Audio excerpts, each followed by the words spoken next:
Good morning.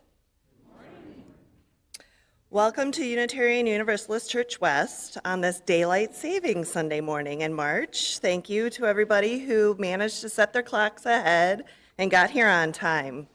It's a full house. It's great. We offer gratitude for the privilege of living and gathering on traditional territory inhabited at various times by the native peoples of the Seven Council Fires, Ho-Chunk, Kickapoo, Potawatomi, Menominee, Peoria, and Miami nations. So much of the history of this land has been erased or ignored. Those of us who are settlers and newcomers are beholding to learn that history and engage in the work of reconciliation and reparation. As a welcoming congregation to gay, lesbian, transgendered, bisexual, and queer plus peoples, we continue to address ongoing homophobia, violence, and unfair legislation targeting them. As an anti-racist faith community, we also acknowledge that racism throughout our society continues to lead to the violent deaths and oppression of Jews, Black and Indigenous peoples, and other people of color. May we engage in the struggle to dismantle white supremacy culture in our hearts, in our community, and in our world. Our theme for the month of March is the gift of transformation. March is always a special month for me. Well, one, it's my birthday month, but more importantly, because of the variety of change that can happen. We can have fierce snowstorms that bring March in like a lion, or we can have gentle rain showers that allow flowers to bloom early. This reminds me of the quote currently posted on Brookfield East High School sign, "Where flowers bloom, so does hope." I'm holding this quote close to my heart these days as so much darkness seems to be swirling in the universe. It seems to be a rather timely quote to coincide with our theme this month of transformation as we're transitioning into the next season of spring, which speaks to me of new birth and renewal. My name is Kristen Bussey. I'm a member of your Board of Trustees. And as a reminder, this congregation expands beyond these walls to all of us who are joining virtually. Wherever you are right now, whatever your age or color, whatever your gender identity, whatever your chosen beliefs, whoever you love, you are welcome here. Few housekeeping reminders for today for newcomers and guests, welcome. If you are so inclined, please fill out the little yellow sheet found with your order of service, or you can email us at visitor@uucw.org or stop by the newcomer table in the community room. For anybody needing to keep their hands busy during the service, please join us over at the worship exploration table. You can see it's quite crowded this morning. And then anyone joining us online who would like to share a joy or concern, please text Rev. Julie.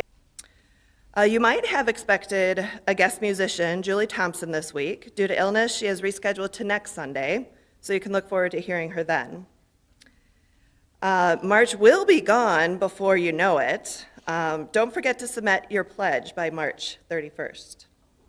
And feel free to join a group in UL4 at 11:30 today if you're interested to learn more about finances at the church.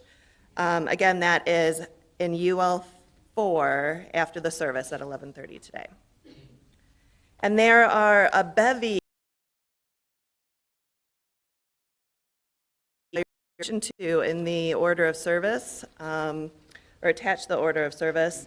And there's so many of them that I would like to highlight. I'm not going to highlight any of them because you can go ahead and read it and pick the one that suits you, or many. So now let's settle in and center ourselves as we enter into this time of attending to things that matter. We'll begin by singing "If Every Woman," a great song to help us begin to think about transformational leadership. It's number 1026. Please rise in body and or spirit.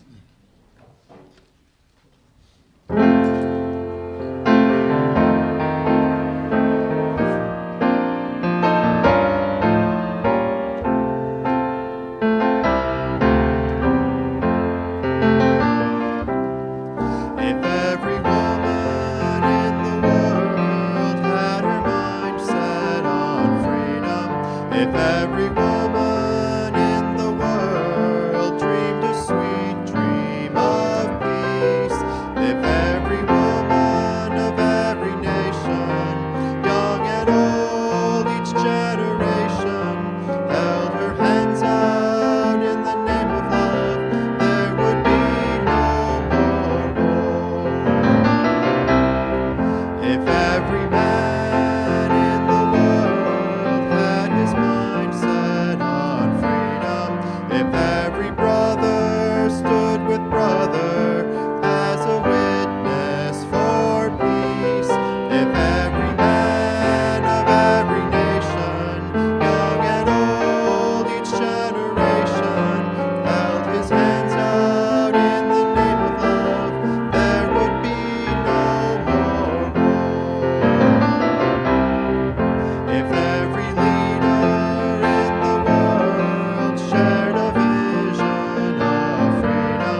As Kristen told you, our theme for the month of March is the gift of transformation.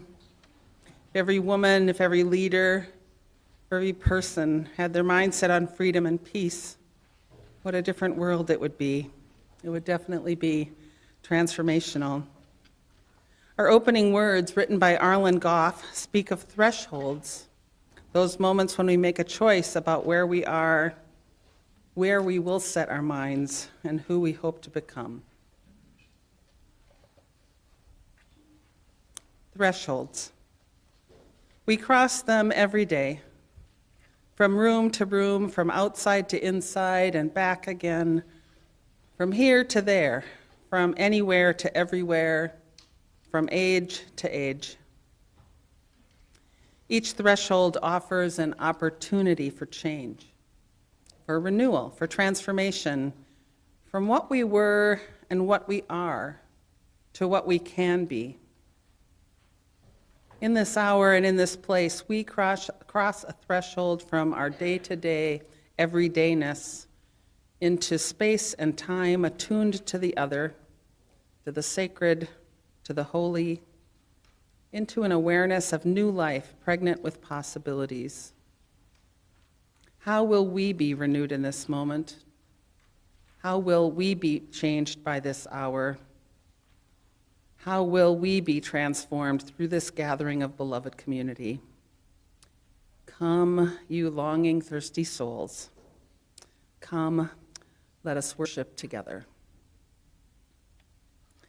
And now let's light our chalice.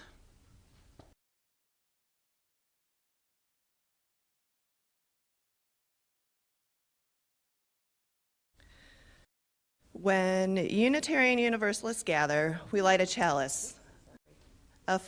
Our chalice represents both the fiery center of this faith and the space for all those who would join us. If you're joining us online, please create a similar light, a candle, a lamp, your cell phone, as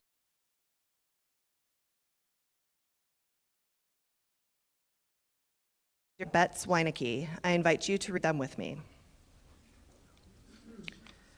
May this flame, symbol of transformation since time began, fire our curiosity, strengthen our wills, and sustain our courage as we seek what is good within and around us. With these words, we light our chalice.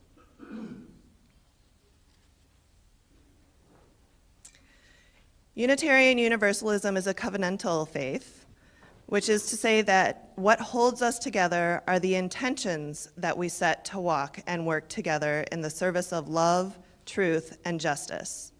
To remind us of that covenant, let's read words of affirmation crafted by Lucas Hergert. Love is the doctrine of this church. Our faith in each other is its sacrament. Working for justice and living with compassion is its prayer. Reverently, we covenant together to side with love, to heal and not to harm, and to share hope with each other and with the world.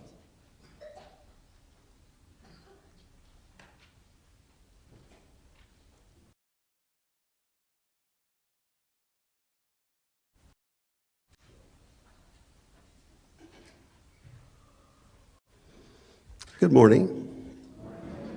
I'm Dave Cicero, religious education here at UU Church West. My pronouns are he and his, and I'd like to invite anyone who wants to come a little closer, see the pictures a little bit better, to come on over. We have some cushions on the floor here.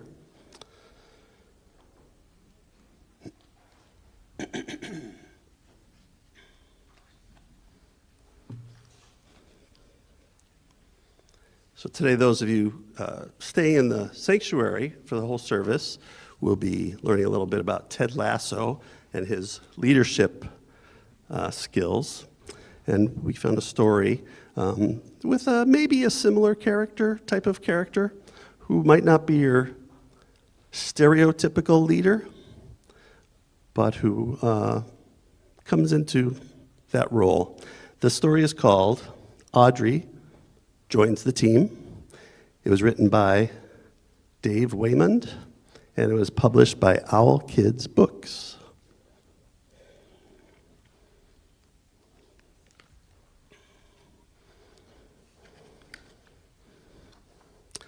Audrey loved sports. Sometimes she even liked to make up her own. So when her friend Maybelline asked her to join the school soccer team, Audrey decided she'd give it a try. Now, Audrey played soccer a little bit differently than the other kids on the team. At her first practice with the Piccadilly Bees, she showed everyone her stuff.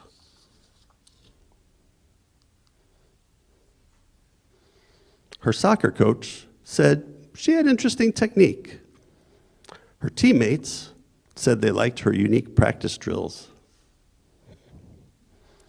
Audrey herself simply knew that there was more than one way to get the job done.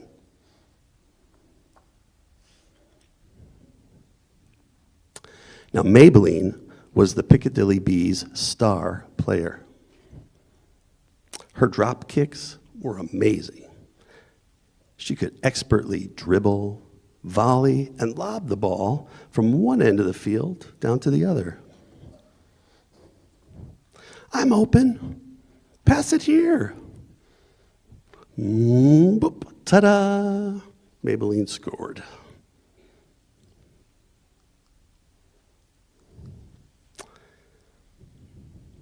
Now the big game against the Quaggville Crushers was coming up, and Maybelline was determined that each bee would be ready. Now, Milton, he worked on his karate kick. Hi-ya! Just kick it. Just kick it, Milton. Now, Trish developed her breakaway cartwheels. Less spinning. Earl practiced his headers. Use your head, Earl. Maybelline gave everybody advice. Just watch my awesomeness. Audrey tried to master some of Maybelline's winning techniques and soccer moves, but they just didn't feel right. Sigh. Then, on the day of the big game, nothing felt right. Despite everyone's hard work, the bees were really struggling. Even Maybelline couldn't score a goal. The bees had lost their buzz. Then Audrey realized, the team was named the Bees for a reason. She explained to the team that each bee in every hive has its own special job, but that all the bees, the drones, the workers, and the queen, they have to work together to make the honey. I get to be queen bee. Guess who said that? Oh, you mean you want me to pass the ball? So come on, Coach, said Audrey, let's switch to plan B. Yeah. And so the team put plan B into action. Maybelline actually passed the ball to her teammates. Audrey danced it to the end zone. Milton karate kicked it to Trish. Trish cartwheeled it to Earl. And Earl used his head. Now, the bees didn't win that day, but they did have fun playing together. And afterward, Audrey wondered if everyone might like to try a new game.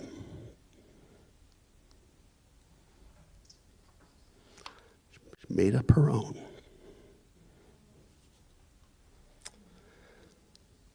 So hopefully, we'll think about a little bit about what it takes to be a leader, what it takes to help other people get to their potential and work together and have fun.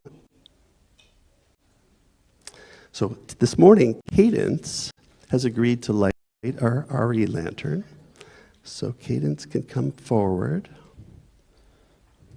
and do that. And I'll invite, while she's lighting the RE lantern there, I'll invite all the teachers and RE students, the children and youth going to RE classes today, to come forward and then follow Cadence out of the sanctuary as you join me in singing. As you go, may joy surround you. As you go, go in in peace. Know our love is with you always as you go, as you go, as you go. May joy surround you.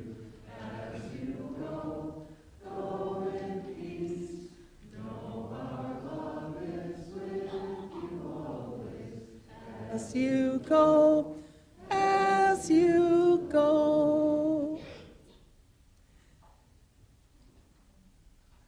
So the theme for our pledge campaign this year, Mission Possible, leans into UUCW's new mission statement, which is a vision for the future calling us to be grounded in love, to be joyful, and to commit ourselves to spiritual growth, inclusion, and justice. And we got to wondering, should y'all succeed in that mission, what would this community look like in 2030 or 2050 or in some time out there in the future? What's possible? And so we invited folks to share their thoughts about that in the form of a letter to the future, which any of you can do, either by speaking on a Sunday in the coming weeks or putting something in the e-news. And just let me know if you'd like to do that. And today, Jeannie Jarecki has a letter to share.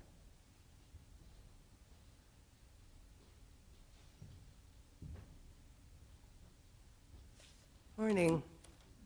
Hi. So my letter to the future, UCC, is actually a thank you card. Well, it actually would be a thank you card, but currently I'm all out of thank you cards. Because years ago, I bought a very big box, one of those giant boxes of cards, and they said thank you and hello, and there were blank ones and all kinds of cards. And I thought to myself, my God, I'm never going to use this box up. And then I found UUCW.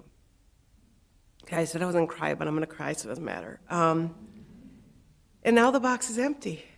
And it's empty because I've had so many opportunities to send cards to people in this congregation. Thank you cards, hello cards, celebrate cards, any kind of card acknowledging all the kindness and love that I've received. So my letter to the future is that no matter what year it is, that people attending UCCW are always there for each other. There's always social justice, earth ministry, religious education, and all kinds of programs and groups, and those are all really, really important, and they've meant a lot to me over the years. And I've know they mean a lot to our congregation and to the outreach we do. But to me, what's really touched my soul and my heart has been the love and support of the members. As most of you know, recently my mom passed away, which left a hole as big as the Grand Canyon. And I know because I live there. Yet this congregation has held my hand, hugged me when I've needed it, sent cards, volunteered for service, answered my calls, brought me salad, asked me how I'm doing, just taking care of me. And even one member wrote a poem, and that's all filled that hole. So I'm looking forward to buying even a bigger box of cards, may even make them in the craft area, and knowing that I'll have many more reasons to say thank you. Because we here at UCW, we live that mission. The one we wrote about love, I've felt it. We live it through our words, and we live it through our actions. So, until I get another box, I'm going to thank all of you again for being so loving, kind, supportive, what it said in the song this morning. And may the future UUCW members be as lucky as we are to have each other.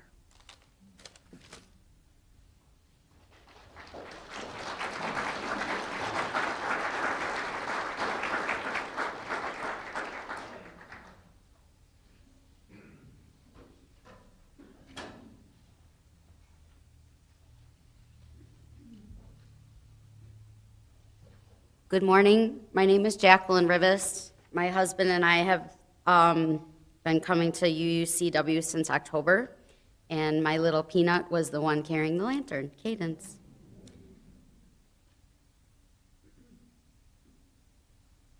This is a letter from our better angels by Sean Parker Dennison, read by me.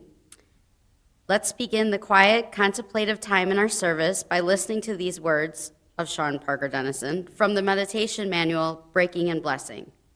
They come in the form of another letter that is on to our better angels, and they write, Dear one, we have received your letter, and we hate to tell you, not hate so much, but are a bit afraid to say, we cannot grant your requests as stated, but can only remind you of familiar things.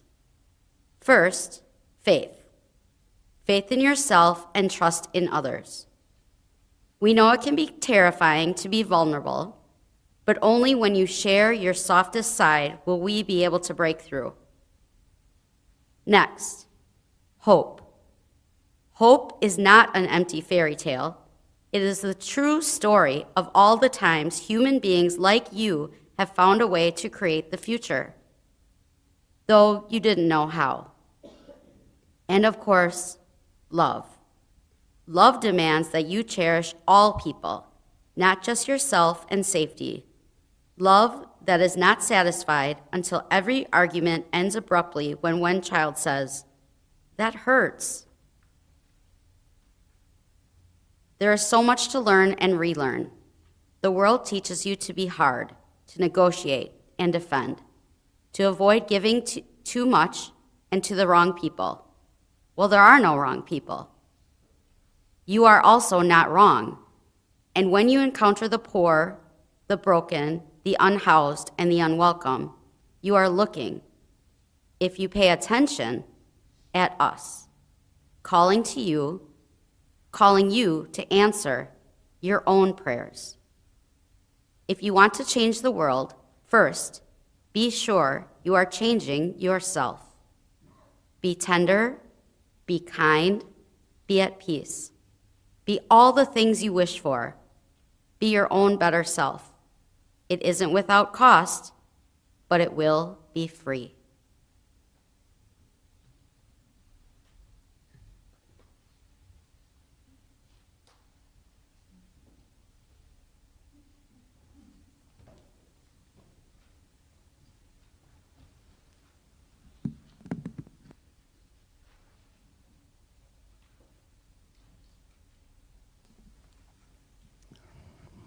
Be tender, be kind, be your own better self. Only when you share your softest side will we be able to break through. We make time most Sundays to share pieces of our lives with one another. We do this as part of the ministry that we do together in order to be present to one another in all of our wonderings and our becomings. In a moment, you'll be invited to come to this mic to share what's exciting or joyful or painful or worrisome in your life. If you're online and you'd like me to light a candle for you, you can send me a text. And if you're in the room and it's difficult for you to come forward, raise your hand and Anne will bring you a microphone. What you share aloud will be heard only by those gathered now. It won't be included in the posted video of the service. And note that you can also share something in writing on that yellow slip that you got when you came in and indicate how you'd like it shared, either in the e-news or with our lay pastoral care team or with me or a candle lit next week. So if you'd like to share aloud, come here to the candles. I'll light to this microphone here and I'll light a candle for you, and after each sharing, I'll invite everyone here to respond with me. We hold you in love. So come. So finally, one candle just to acknowledge all the many joys and sorrows, worries, concerns, celebrations, wonders that reside in our interior lives. Just with a prayer that you know that you're held in the love and embrace of this community and of the universe. This is for all of you. We hold you in love.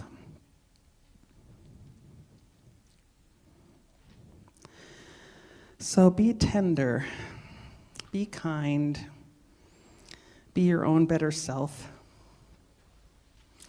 Let's sing about that. Please stand if you're willing and or able, and we'll sing Filled with Loving Kindness. It's number 1031.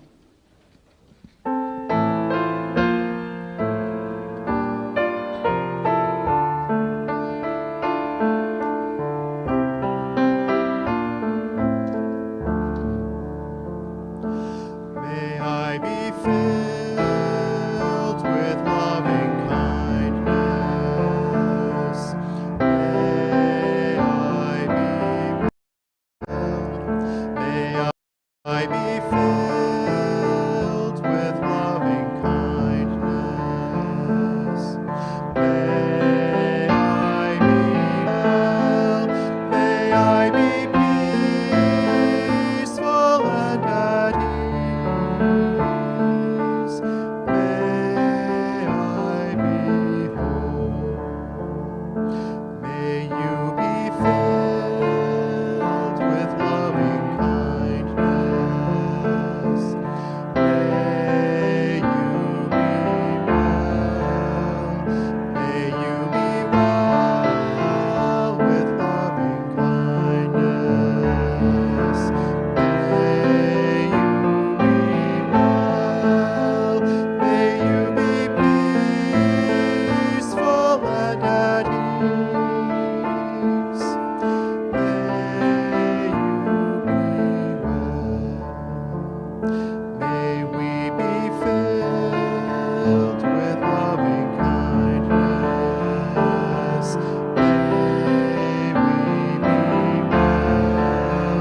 May we be well. May we be filled with loving kindness. May we be well.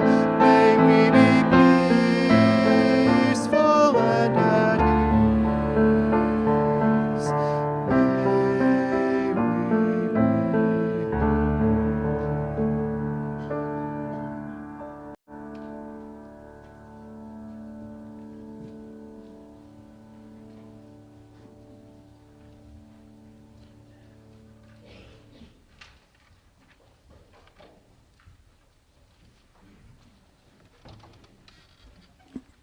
Good morning, everyone. This reading speaks, at least a little bit, to the communal effervescence or the kind of peak experiences that can people gather at and maybe even sometimes at church. Part of why this bubbly energy happens is because we're rooting for one another, cheering one another on. Here's Michael Tino's essay, March Madness.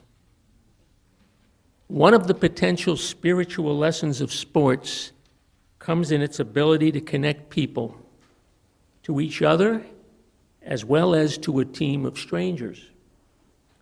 Not too long ago, I was in a workshop in which we were discussing peak experiences, those mystical, transcendent experiences at what Abraham Maslow would call self-actualization. During peak experiences, it is said one finds connectedness with the universe around us.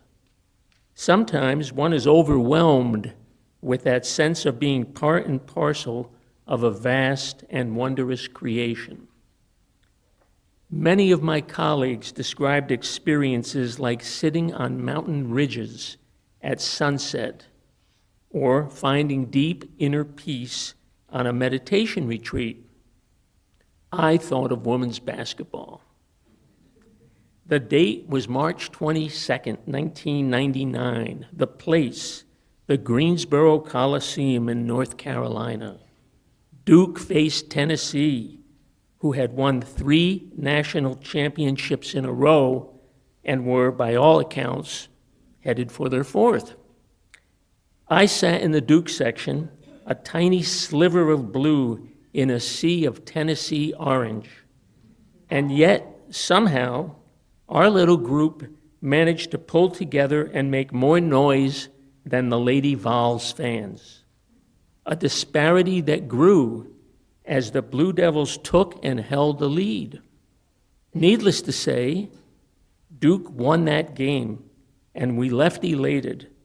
But what stays in my memory is the experience of connection with the other fans as well as with the Duke players. We could tell that our cheering helped the players on the team reach for that extra something they needed to beat the best team in the country. And again, they rose to the challenge.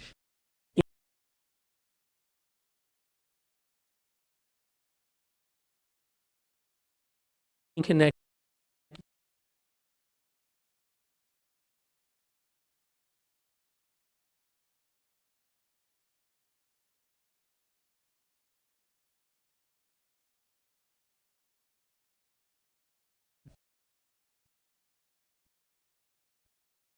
Division II, Wichita State Shockers to their first ever national title in American football. He took the Shockers from a garbage program all the way to the promised land in his very first season as head coach. But for a lot of us, that's not how Ted Lasso found his way into our hearts, certainly not into our living rooms. For me, it'll always be Ted celebrating a moment of joy with his team in a way that you really have to see to understand. And then even when you see it, I don't necessarily know that understanding is what we're doing.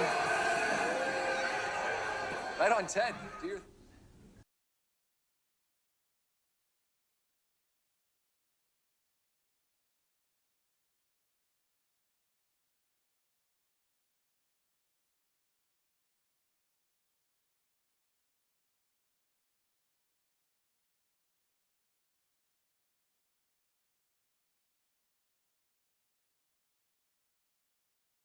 Hey, about half of you, that's cool.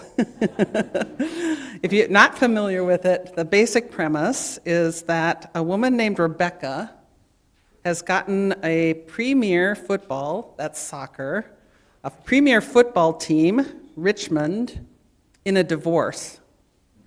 And to spite her abusive ex-husband, vows to drive his beloved team into the ground. So to do that, after seeing that viral video we just looked at, she hires that American football Kansas college coach as the new team manager. And that's Ted Lasso, a mustached Forrest Gumpian character who speaks in twangy stories and American colloquialisms.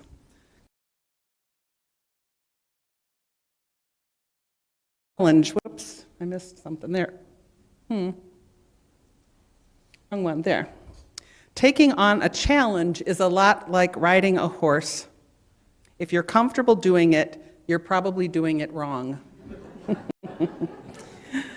Now, he has no experience with soccer, or with England for that matter. He would seem to be just the ticket for Rebecca's plan.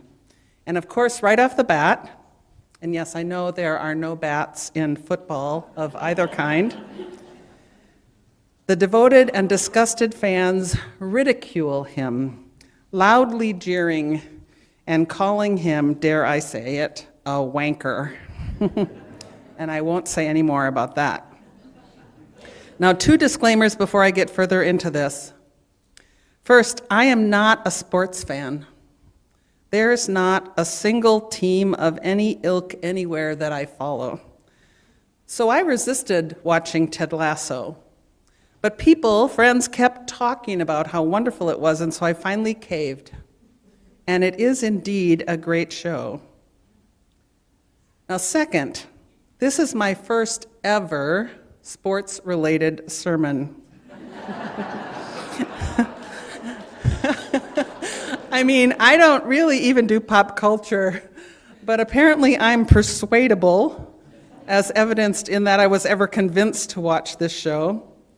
And then, when a colleague spoke enthusiastically about her plan to preach about Ted Lasso this month, well, I thought, hey, that would be a good challenge for me. I don't know, I've got my slides out of order somehow, so we'll go there. Okay. So, C, first lesson. Yeah. It's on black, yeah. That's where I want it, thank you. It matters who we are in relationship. I was influenced by those around me. It proves that we can influence each other. So what is it about Ted Lasso that makes him a transformational leader?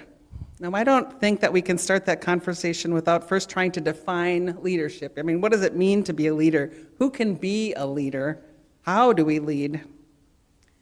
By common definition, leadership is that ability, or sometimes just authority because of a position someone holds. It's that ability to influence others. And in the case of teams and organizations, that ability results hopefully in aligning a collective direction or executing some strategic plans. And in part, this defines Ted Lasso's leadership, but it leads out some very important aspects. I mean, just Google Ted Lasso and leadership. I've done it. And you'll find dozens of hits.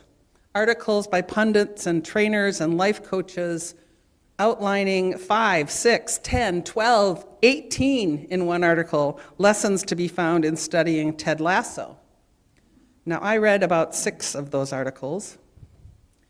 Add the word transformational to your search, and while the results change a little bit, it's clear that the reason why so many people are finding meaning in this kind of leadership is exactly because it is transformational. It changes people and it changes outcomes. It's not that traditional kind of leadership, which maybe is more about getting people to do what the leader wants, not helping them to become the best versions of themselves. You know, I think like musical ability or charisma, leadership qualities are often considered innate. You know, either you have them or you don't.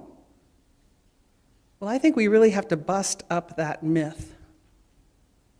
Let's recognize instead that everyone is a leader.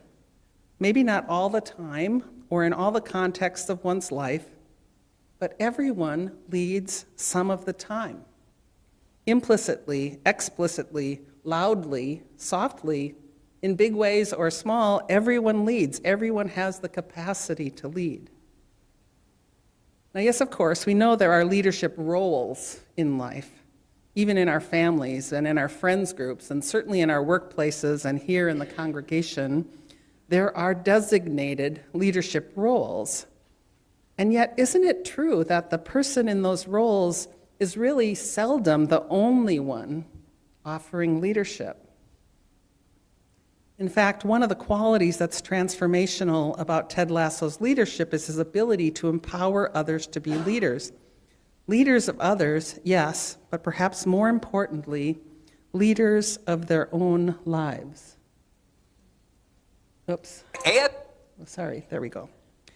We learn in the show that Ted Lasso admires John Wooden, who's a UCLA coach from the 60s and 70s who developed some kind of a pyramid of success, outlining qualities that he thought would make a great leader. And we're not going to get into it today, but suffice it to say, being a good, even great leader matters to Ted Lasso. Wooden said, and Lasso seems to believe, that success is a direct result of doing your best to become the best that you're capable of becoming. Success as a leader is a direct result of doing your best to become the best that you're capable of becoming. So without trying to tell you the whole story, I mean, you'll really have to watch the show for that. And I feel like I'm running the risk of delivering this kind of dry list of attributes that describe transformational leadership as found in the character of Ted Lasso. And yet I think we need that list in order to understand what we might learn and what exactly it might be that distinguishes transformational leadership from the model many of us grew up with. You know what I mean? Leadership based in hierarchical and authoritarian systems that are made up of people designated as leaders and followers. If we're all to embrace the leadership that resides in us, I think we need to look at leadership differently. So here are a few lessons I'm learning from watching Ted Lasso, lessons that I hope to lean into and practice in no order of importance. In fact, I think resisting ranking things and people might be one of those lessons. So, here. People and relationships are utmost for Ted.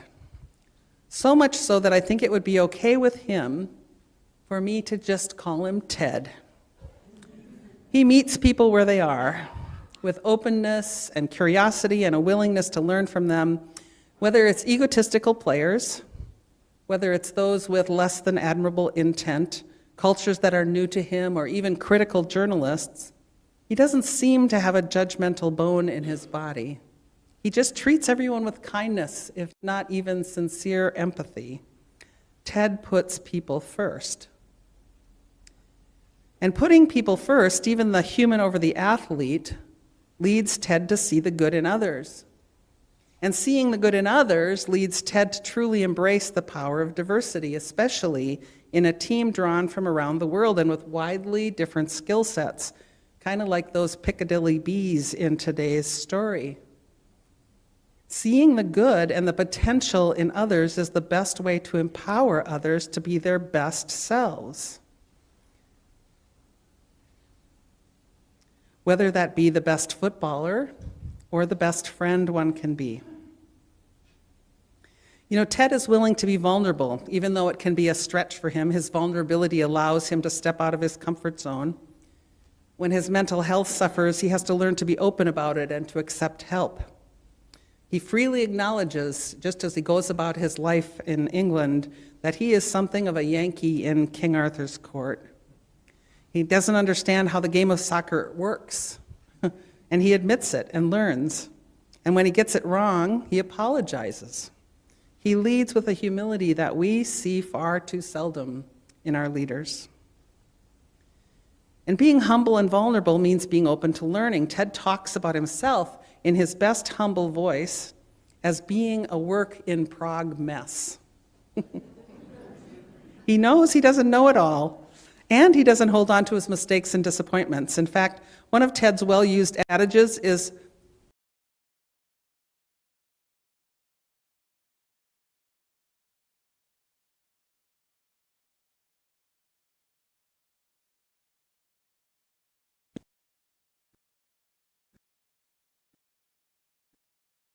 so what does it mean? Be a gold happiest animals in the world. Because of an ability to let it go.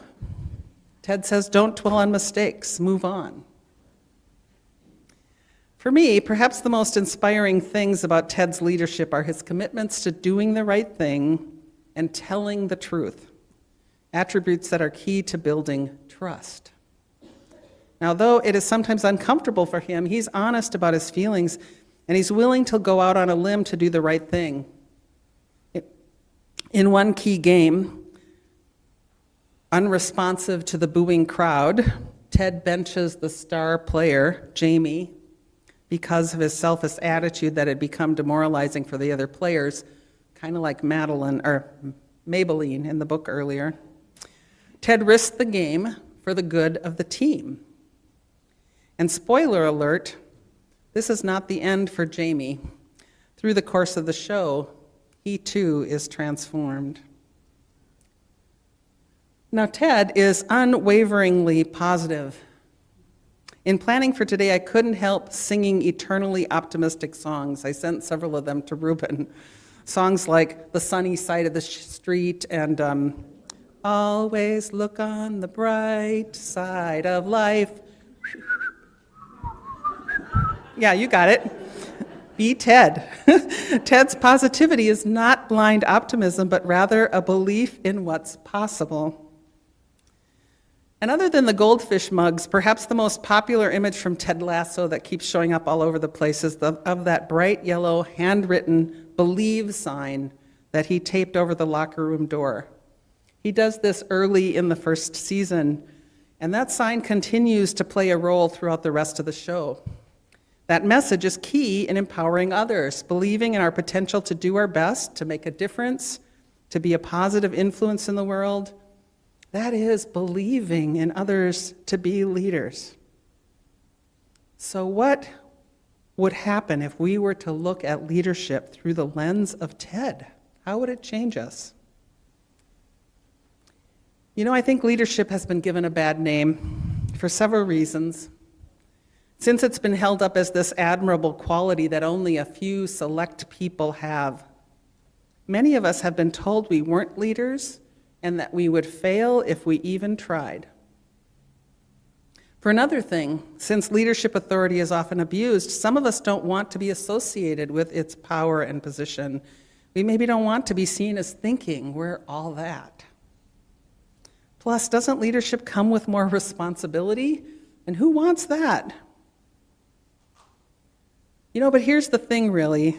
If we are to advance our mission, to change even our little corner of the world, we have to do our best to become the best that we're capable of becoming, because that's how change happens. Being influenced and influencing others. We have to be leaders, transformational leaders. Now, I mean, none of us could really be Ted Lasso. He's a character. He's not a real human. But one of the beauties of the show is that he has very human problems. He suffers from a childhood trauma. He's separated from his wife and his young son. He has anxiety issues that lead to panic attacks. He's no paragon of perfection. And even I think holding Ted Lasso up and saying, be like him, might just further inhibit our ability to be ourselves. A good leader encourages everyone to be their own best selves, not replicas of someone else. None of us could really be Ted Lasso, and each of us can learn from him. Each of us can be changed, and in that changing could influence others. Each of us can be love and relationship-led leaders. Each of us can show kindness every day. Each of us could step into opportunities to become leaders and continue learning. And I really think that could be transformational for us, for this congregation, and out beyond these walls. And finally, even though it's not about winning, in TED-style leadership, it's important to celebrate wins. You can probably guess, it's not a spoiler really, that eventually Richmond, under Ted Lasso's leadership, brings the team to a surprising victory. And here's how that looks. There's a fun sight. Ted Lasso celebrating with his team. I never know how to react when a white guy does the running man in front of everyone. Well, what a game, Arlo. Oh, Ted Lasso continues doing his crazy unconventional dancing, and everybody's celebrating with him. The team has been transformed because of his leadership. Could we bring just a piece of that kind of leadership to UCW? Could you? What would Ted Lasso do? He'd say, believe. May it be so. Amen.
Is on my, okay.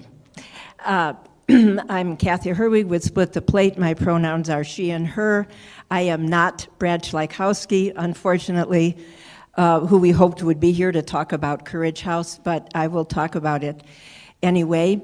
As you know, each month we give half of all undesignated offerings to a local nonprofit to help address human needs and serve social justice in our community. Thanks to a suggestion from Split the Plate team member Kathy Lake, our March Split the Plate partner is Courage Milwaukee. Courage operates Courage House, which is the first licensed group home in Wisconsin for LGBTQ plus youth. And there is a very great need for that because many LGBT plus Q youth age out of foster care and have nowhere to go, no support to continue their education or enter the workforce. Many of them younger than that are simply runaways due to a whole lot of problems which LGBTQ plus youth often experience within their families. Yes, 40% of homeless young adults identify as LGBTQ plus.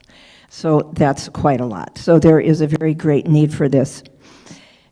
At Courage House, when they operate one and they are building two, and the second one will be at a location on the south side near the first one. So they will have expanded capacity, which is greatly needed to serve the number of people who need their services.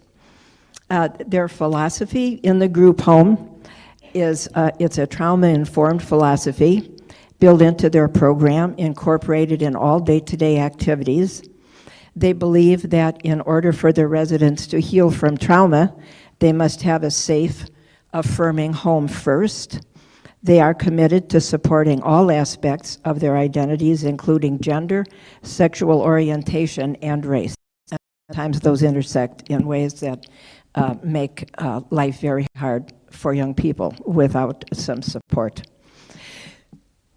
So I do encourage you to get on their website, which is, well, you can just Google Courage MKE, and it will have a lot more information, and it's really an important thing to have in our community. So to help support Courage MKE, you can go to UUCW's website, click on the Donate tab, select Split the Plate from the menu, or you can text or mail your donation today using the information found here. Today, I thank you for your generous Courage, Milwaukee. We will now gratefully receive your offering.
Please join me in the words of dedication found in your order of service and on the screen. To the work of this community, which is to ground ourselves in love and joy and to act for inclusion and justice, we dedicate ourselves, and these are offerings.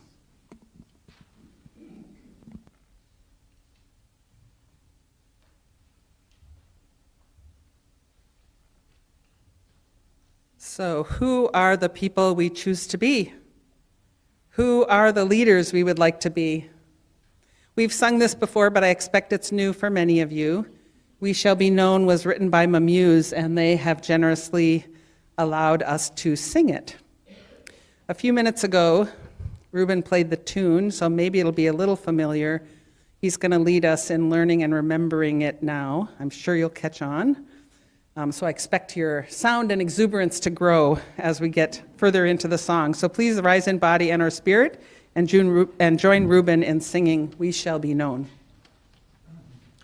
I'll sing 2 lines at a time, and then you can sing it back. And then once we've gone through it that way, we'll sing the whole song a couple of times together. We shall be known by the company we keep, by the ones who circle round to tend these fires. We shall be known by the company we keep, by the ones who circle round to tend these fires. We shall be known by the ones who sow and reap the seeds of change alive from deep within the earth. We shall be known by the ones who sow and reap the seeds of change alive from deep within the earth. It is time now, it is time now that we thrive. It is time we lead ourselves into the well. It is time now, it is time now that we thrive. It is time we lead ourselves into the well. It is time now, and what a time to be alive. In this great turning we shall learn to lead in love. In this great turning we shall learn to lead in love.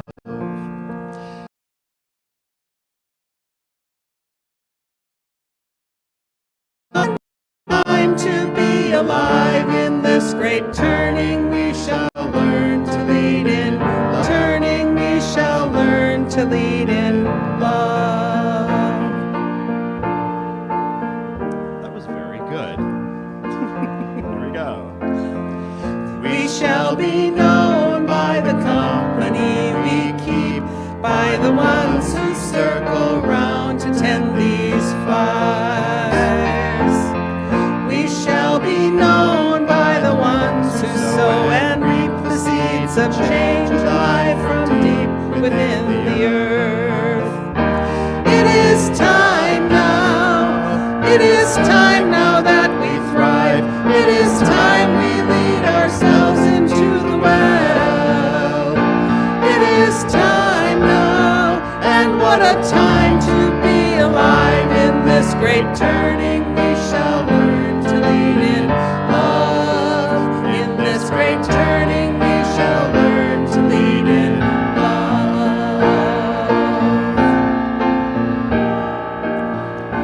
One more time. We shall be known by the company we keep, by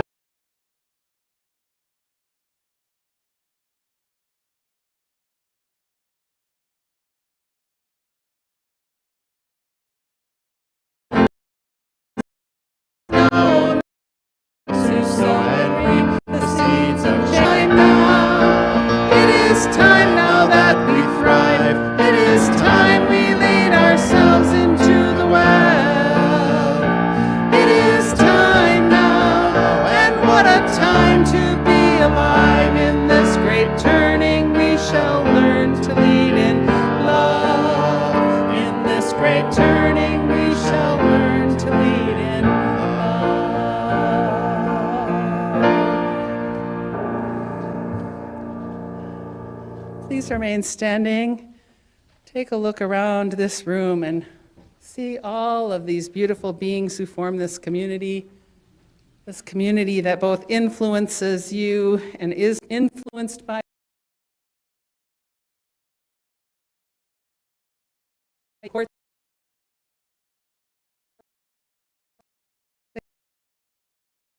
this morning for Jeannie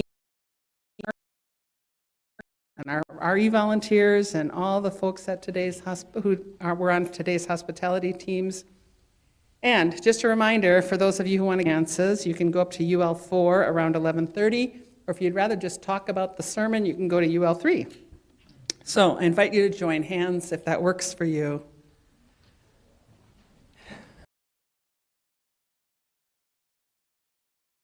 I offer these words of Tim Haley. We walk this earth but a brief moment in time. Amid our suffering and pain, however great or small, let us continue to learn how to celebrate life. Let us continue to grow in our capacity to love ourselves and each other.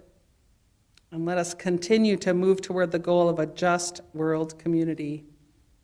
So go this day in a renewed spirit of peace and hope, and move toward, and with a renewed spirit of peace and hope, and with the wisdom to greet the week ahead.